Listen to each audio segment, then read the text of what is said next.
Olá, nós vamos dar continuidade às reflexões da obra Homem Integral, que nós começamos no capítulo anterior, né? E hoje nós vamos falar do capítulo 2, essa obra que foi trazida para nós pelo nosso querido Divaldo Pereira Franco, através da psicografia, né? E quem traz essas reflexões é a veneranda Joana de Ângeles, a quem nós buscamos a inspiração nesse momento, quando vamos procurar fazer alguns recortes, né, desse capítulo 2, porque é um capítulo riquíssimo, toda a obra é, mas que nós vamos buscar falar um pouquinho desses itens. Nesse capítulo 2, ela fala sobre estranhos rumos e roteiros seguros.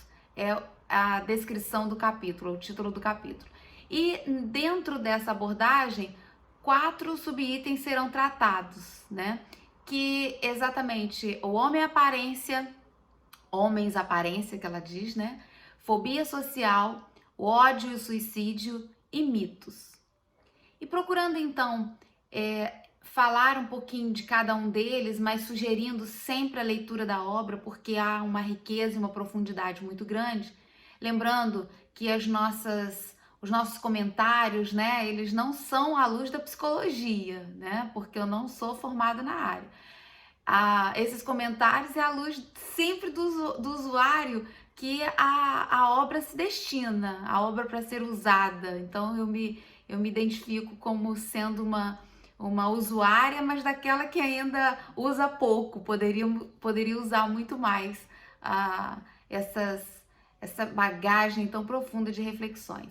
Então, entrando nesse primeiro item, que são os homens aparências, a sensação que dá quando a gente está lendo é que parece que Joana deu um salto, foi dar uma olhada nos perfis do Facebook e do Instagram, porque essa obra que ela escreve é de 1990, né? E a gente pensava muito pouco ainda em rede social, a gente acho que isso era mais no imaginário. Depois é que foram surgindo aí e hoje parece que elas existem desde sempre, né? As redes sociais parecem que fazem parte da nossa vida já há muito tempo. Então dá a sensação de que ela deu uma olhadinha nos perfis e veio aqui falar. E na realidade era para onde a gente caminha mesmo, né? Porque as redes sociais elas trazem para nós apenas o colocar para fora o que nós, enquanto coletivo, enquanto sociedade, temos individualmente. Porque a sociedade ela é sempre fruto dos indivíduos que a compõem, né?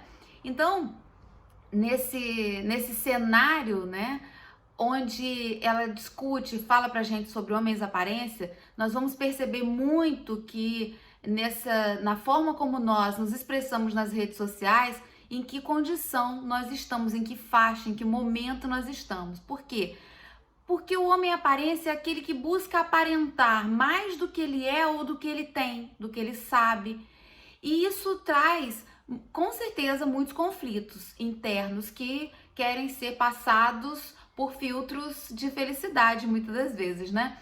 E às vezes, a falta de algo mais profundo, a falta de uma consciência mais idealista, é que traz essa necessidade do ser, do homem, né? Essa nossa necessidade de mostrar, de expor um pouco além daquilo que já possuímos. E aí, como parece que fica bonito na foto, né? A gente vai ampliando, vai fazendo um pouco mais dessas atitudes e que inegavelmente vão trazer ali alguns problemas, porque a importância principal é do nosso conhecimento primeiro, né? Do nosso autoconhecimento. Em que faixa eu estou? Em que nível eu estou? Como eu realmente sou? Quando nós nos perdemos nisso e demonstramos ser um pouco além do que realmente somos, há um descompasso que certamente vai trazer dificuldades depois para esse ajustamento, né?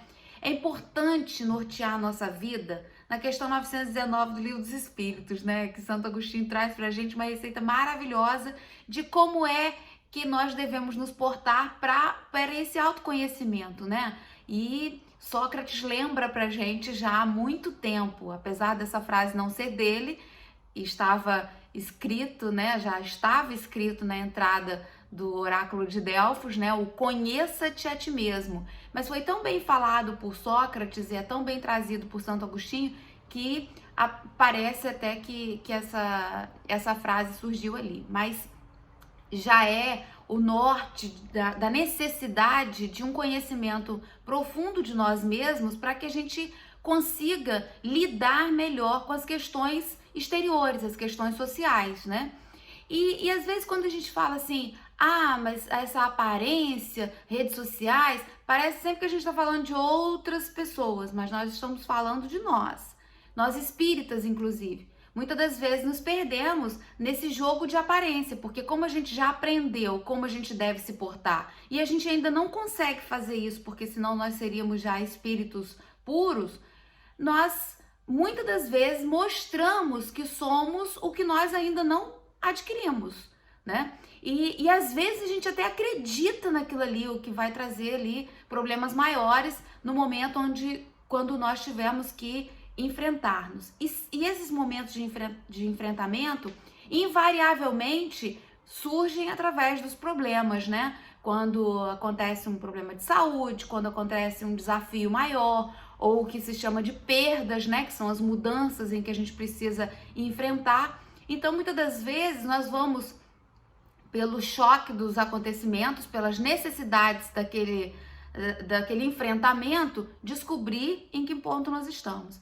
Essa descoberta, muitas das vezes, traz uma tristeza, uma frustração. Nós não queríamos estar daquele jeito, mas ainda é nosso momento, a nossa condição. Por isso, se a gente conseguisse andar par a par com a nossa real situação, e a gente consegue muito bem fazer isso quando nós nos conhecemos, quando a gente sabe até que ponto a gente parece que consegue ir, porque aí não existem surpresas nesses enfrentamentos, né? Então, nós buscando atitudes positivas, mas reconhecendo as nossas limitações, fazem com que a gente ande num compasso melhor. E aí a gente não derruba, né? Não cai com tanta impetuosidade nas tristezas que vêm desses choques, diríamos de choque de realidade, vamos chamar assim, esses choques de realidade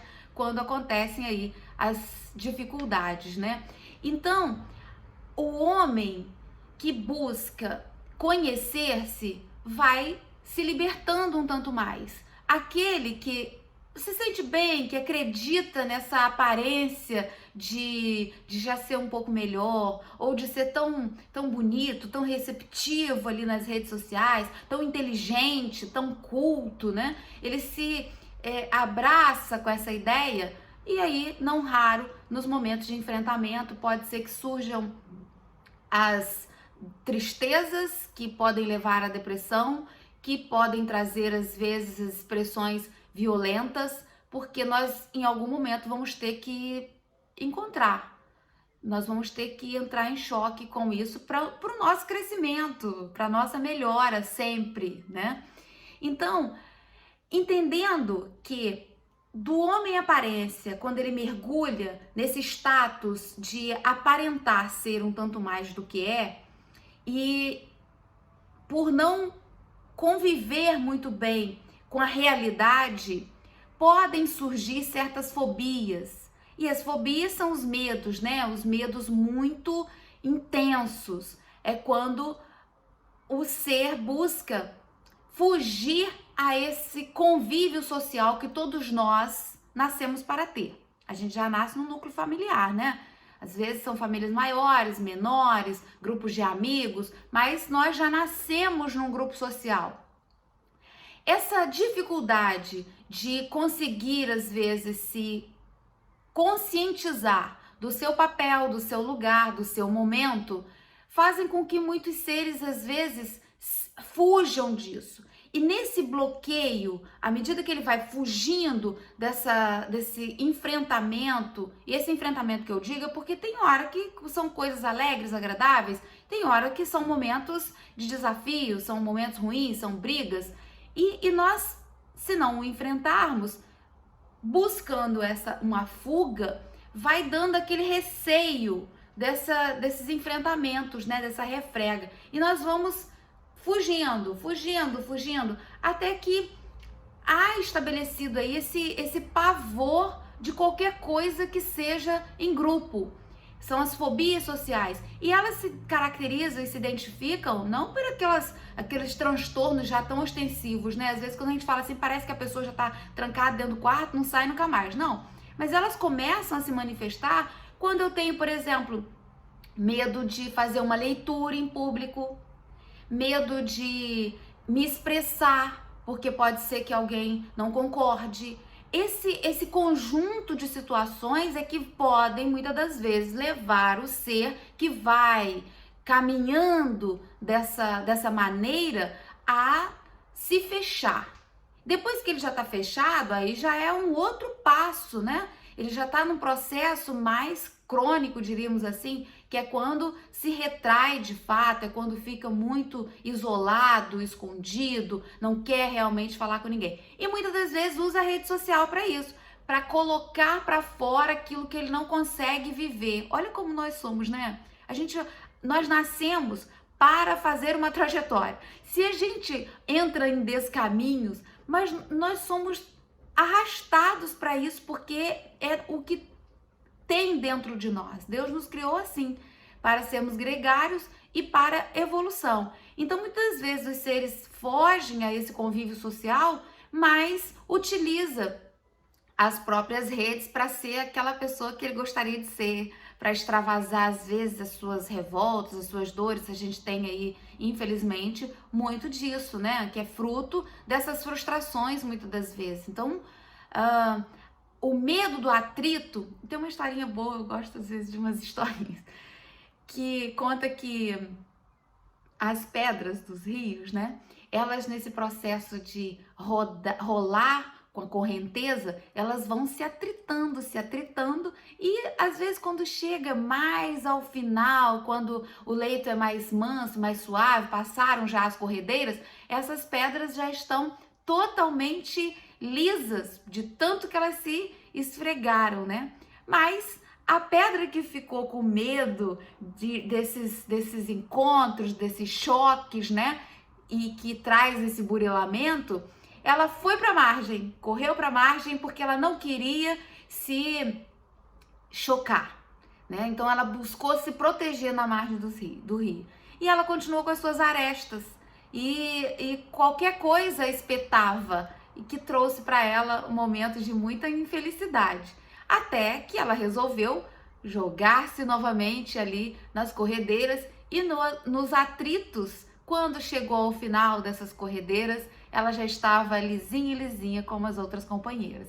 Então é uma analogia que a gente pode trazer para a nossa vida. Os atritos podem ser ruins, eles são ruins, mas eles são para aparar nossas arestas, né? Então buscar a viver e trabalhar esses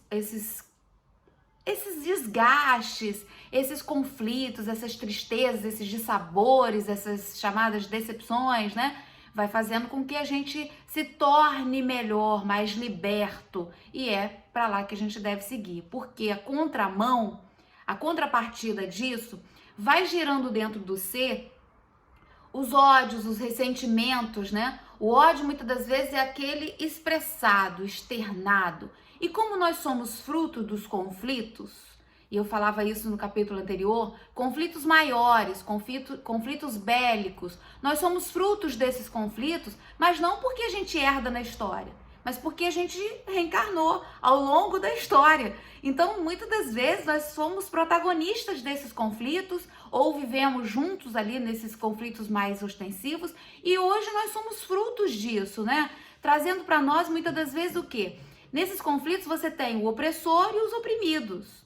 É aquele que toma as decisões, é aquele que vai ao impulso, e os que não estão nessa posição e que sentem-se menosprezados, menores, ou foram frutos desse quadro dantesco de violência, se não soube perdoar, que é o que Jesus nos ensinou, e nós não soubemos muito, ao longo da nossa vida nós ainda temos muito que aprender com relação a perdoar, porque se a gente já estivesse fazendo isso, a gente estava vivendo de um jeito muito mais livre, na melhor acepção da palavra liberdade, né? Então, essa forma de herança do passado, dos conflitos, onde nós fomos, muitas das vezes, os oprimidos, guardamos rancor, guardamos raiva, guardamos o desejo da desforra. Então, trazemos isso. Quando nós já reencarnamos num quadro de dor, de tristeza, de depressão, né? E que nessa vida não tem explicação, nós vamos com certeza conseguir situar num passado onde nós fizemos esse caminho de fechamento, de estarmos ali bloqueados em alguma situação que nos infelicitaram, né? A revolta, ela muitas das vezes se demonstra-se através de atos violentos, mas muitas vezes não. Ela é silenciosa, é guardada, é sentida e ressentida, revisitada. Muitas vezes leva ao suicídio. O ser fica tão infeliz, fica tão entristecido, tão revoltado com certas situações, que é fruto muitas das vezes das chamadas perdas, né? Perdeu um ente querido, perdeu um emprego, perdeu o seu status social, perdeu seguidores, não consegue lidar com isso e acaba entrando nessa fuga dolorosa que é o suicídio, e a gente vai ter oportunidade mais adiante de falar melhor sobre isso. De qualquer forma, é uma ruptura que, se antes, nesse início de processo, eu me fecho no meu quarto, eu estou rompendo com a minha reencarnação, né? E isso traz consequências realmente muito dolorosas. O que a gente precisa buscar trabalhar é exatamente transformar o ódio, que é esse sentimento contrário, ao amor, trazendo o perdão como esse entremeio entre um e o outro, que é a compreensão. Perdoar, às vezes a gente pensa também que é algo muito superior, eu tô mais superior, eu perdoo. Não.